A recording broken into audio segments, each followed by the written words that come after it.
James Oxygen and Supply, from residential to industrial, a locally owned family business serving Western North Carolina since 1956. The individuals depicted have been arrested but not convicted at the time of story postings. This information does not infer or imply guilt of any actions or activity other than their arrest. We make no warranty or guarantee as to the accuracy of this data.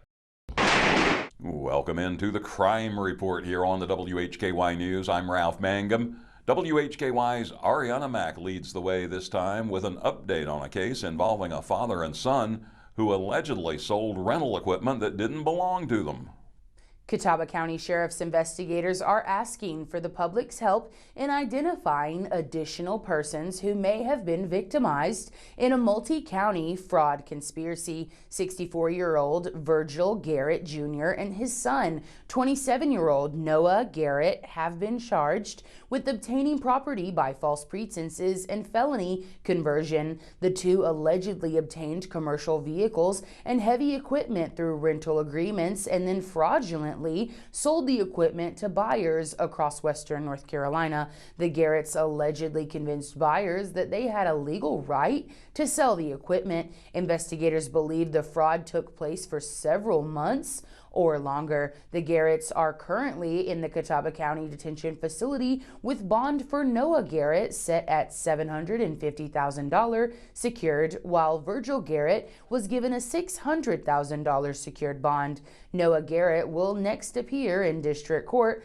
on March 31st. Virgil Garrett has court dates on March 6th and 10th. Multiple charges are pending against the Garretts. Investigators are working to identify the full extent of the operation and the total amount of financial loss to the victims. Investigators believe there are more victims who may not yet come forward. Anyone who has been deceived by the Garretts should call the Sheriff's Office at 828-464-3112 or email Sergeant Anthony Stobe at astobe@catawbacounty.nc.gov. I'm Ariana Mack for WHKY.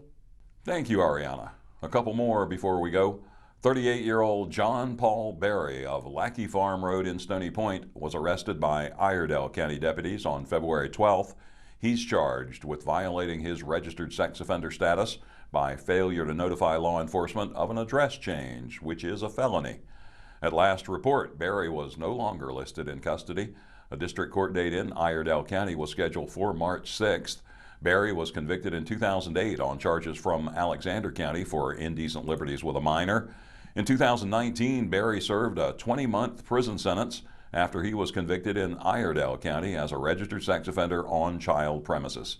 Thanks to WACB's Rick Gilbert for that information. And 37-year-old Courtney Santana Thompson of Northway Drive in Charlotte has been arrested on a felony warrant as a fugitive awaiting extradition to another state. She is wanted by authorities in Spartanburg, South Carolina, for financial transaction card fraud greater than $10,000. Thompson was also charged with driving while impaired, driving while license revoked, reckless driving to endanger, and a number of additional vehicular offenses. Thompson was jailed in the Catawba County Detention Facility on February 17th without bond on the fugitive warrant. Bond on the other charges was set at $2,000. An appearance in district court was scheduled for February 18th in Newton. And that brings us to the end of today's Crime Report. Thank you all for joining us. Now, for WHKY, I'm Ralph Mangum, reminding you to keep it clean and to keep it legal.